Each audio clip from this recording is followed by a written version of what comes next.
Hello and good morning everyone, this is your mentor friend Aqib Siddiqui और आज हम लोग पढ़ेंगे क्लास 12th में फिजिक्स का revision chapter that is your electrostatic. एक लेक्चर हम लोग ऑलरेडी इस पे कवर कर चुके हैं जिसमें हम लोग फॉर्मूले का रिवीजन कर रहे हैं। तो फर्स्ट लेक्चर में हम लोगों ने Coulomb's law and electric fields के बेसिक फॉर्मूले और बेसिक फंडामेंटल कॉन्सेप्ट्स को कंप्लीट किया था। आज बारी है Gauss theorem and electric potential. तो चलिए स्टार्ट करते हैं गॉस थ्योरम से। गॉस थ्योरम, तो स्टूडेंट देखिए गॉस थ्योरम का जो पहला फॉर्मूला आता है वो आता है सॉलिड एंगल का, जो कि होता है 4 pi r square upon r square. ये कैंसिल आउट होके ओमेगा बराबर आपको देता है 4 पाई।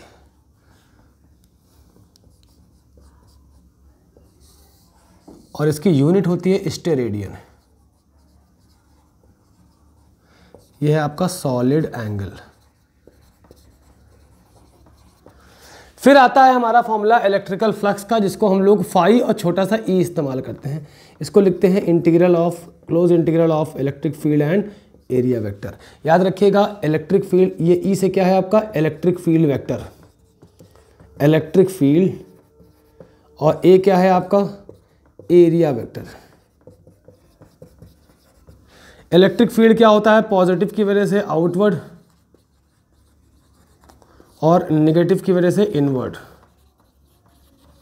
और एरिया वेक्टर क्या होता है, always perpendicular to the surface. Surface के मतलब अगर सरफेस ये है तो एरिया वेक्टर ये जाएगा, सरफेस अगर ये है तो एरिया वेक्टर ये जाएगा।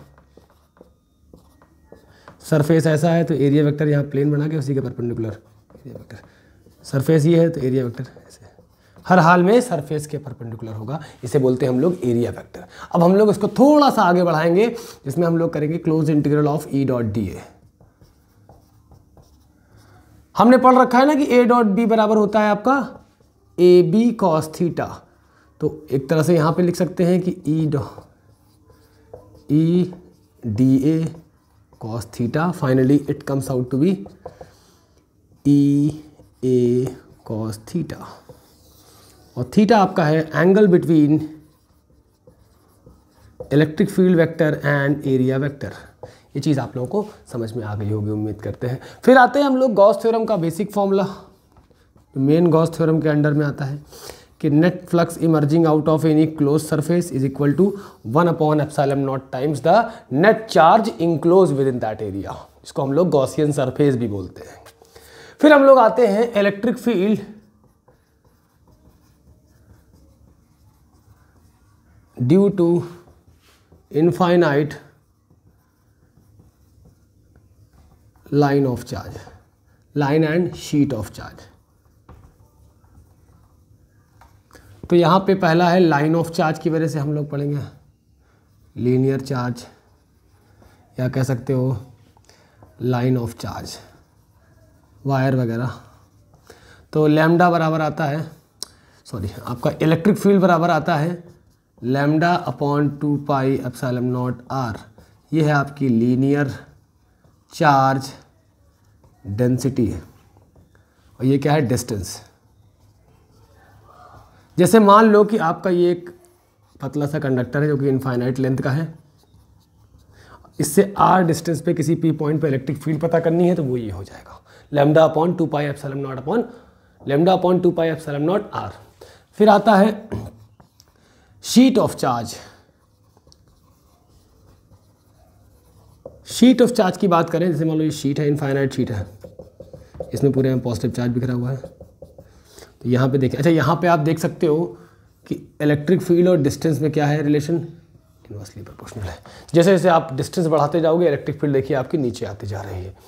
शीट ऑफ चार्ज की वजह से आता है इलेक्ट्रिक फील्ड आती है सिग्मा अपॉन 2 एप्सिलॉन नॉट।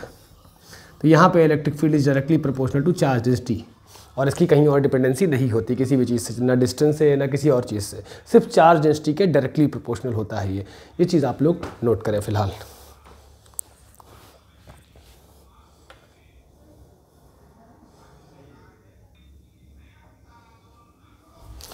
अब हम लोग आगे करेंगे electric field electric field due to two sheets, कह सकते हो टू शीट्स। पहला है, एक शीट है जिस पे चार्ज डेंसिटी सिग्मा 1, दूसरी शीट है जिसमें सिग्मा 2, और यहाँ एक पॉइंट P1 है, ये पॉइंट P2 है, ये पॉइंट आपका P3, ये पूरा पॉजिटिव पॉजिटिव, ये भी पॉजिटिव पॉजिटिव।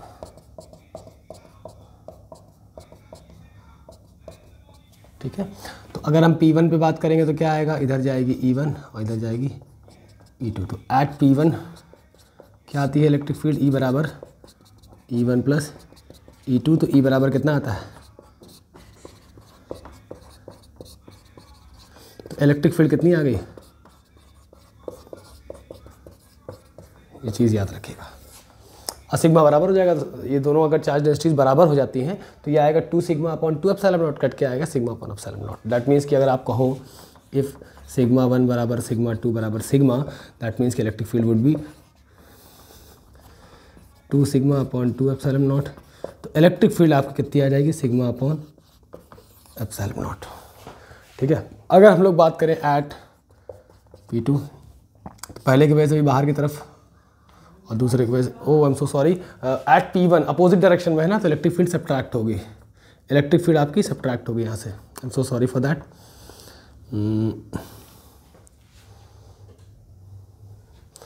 ज़ीरो आएगा।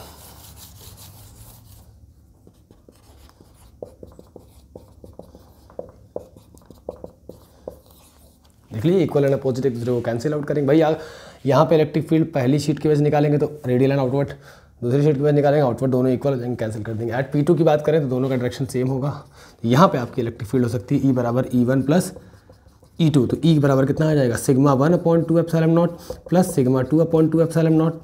तो E बराबर आपका आ जाएगा सिग्मा 1 अपॉन 2 एप्सिलॉन नॉट और सिग्मा 1 प्लस सिग्मा 2। अगर आपका sigma 1 is equal to sigma 2 is equal to sigma हुआ तो इलेक्ट्रिक फील्ड आपकी आ जाएगी 2 sigma upon 2 epsilon naught. Therefore electric field कितनी हो जाएगी, सिग्मा अपॉन एप्सिलॉन नॉट। ये चीज़ आप लोगों को याद रखनी होगी। फिर हम लोग पढ़ेंगे, अच्छा अगर हम बोले एट P3, देख लीजिए पहले की वजह से भी बाहर की तरफ और दूसरे की वजह से भी बाहर की तरफ, तो सेम एज P2 कर दो, जितनी P2 पे होगी उतनी ही P1 पे होगी, P3 पे होगी। ठीक है, अब हम लोग अगर बात करें, इस पे सिग्मा 1 है, इस पे सिग्मा 2 है, ये नेगेटिव नेगेटिव भरा हुआ है पूरे में, और यहाँ पे पॉजिटिव है,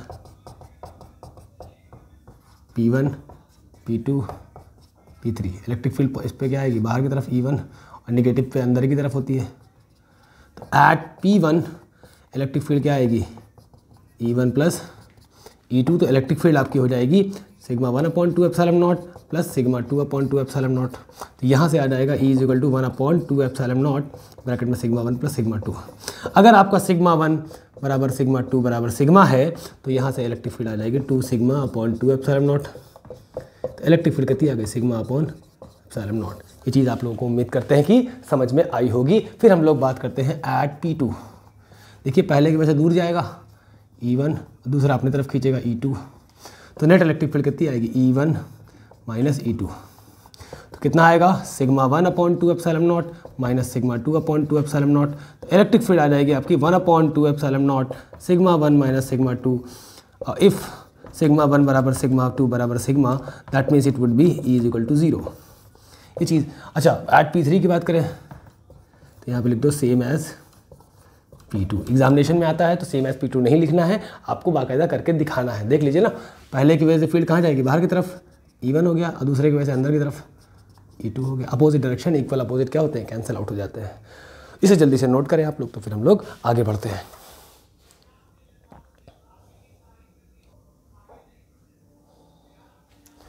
तो स्टूडेंट्स अब हम लोग पढ़ेंगे इलेक्ट्रिक फील्ड ड्यू टू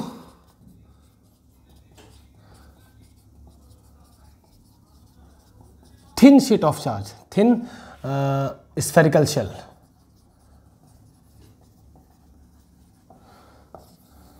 एक स्फेरिकल शेल है जिस पे पॉजिटिव चार्ज बिखरा हुआ है।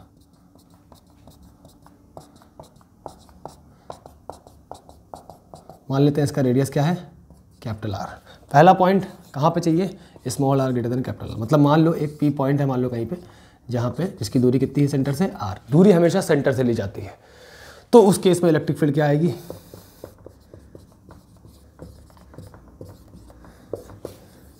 यहाँ पे अगर हम चाहें तो आप चार्ज डेंसिटी के टर्म में लिखो, ये सरफेस वाला मामला होगा तो सिग्मा होगा यहाँ पे, तो सिग्मा बराबर यहाँ कितना आएगा, चार्ज पर यूनिट एरिया। तो सरफेस एरिया आर रेडियस का कितना होगा, 4 पाई कैपिटल आर स्क्वायर। तो small Q can be substituted by 4 pi capital R square into sigma. जब सिग्मा को इसमें रखेंगे तो आपको क्या मिलेगा ज़रा बताएं आप, क्यू की वैल्यू यहाँ रखेंगे जब, तो इलेक्ट्रिक फील्ड आपको मिल जाएगी 1/4 पाई एप्सिलॉन नॉट, क्यू की जगह क्या होगा, sigma times 4 pi capital R square upon small R square. तो देखिए 4 पाई से 4 पाई कट गया, तो electric field will become as by small R का होल स्क्वायर। ये चीज़ आप लोग याद रखिएगा। फिर आता है एट सरफेस, कहाँ आता है, एट सरफेस। तो इलेक्ट्रिक फील्ड आती है आपकी 1/4 पाई epsilon not Q upon capital R square.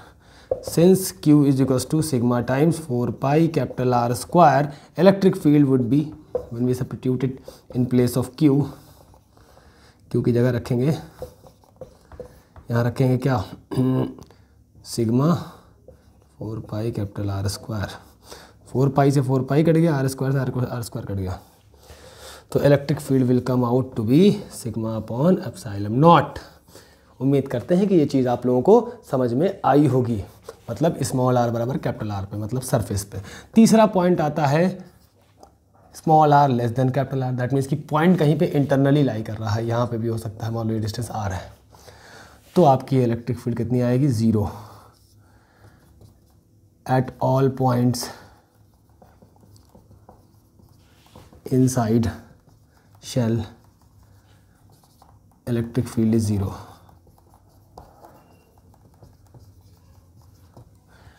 I hope कि आप लोगों को ये छोटा सा लेक्चर आप समझ में आया होगा। इसे आप लोग नोट करें और अपने बोर्ड के रिवीजन को कंटिन्यू रखें। रोज़ इसी तरह का एक रिवीजन चैप्टर आप लोगों को मैं कराने की कोशिश करूँगा। तो thank you so much, keep watching the channel.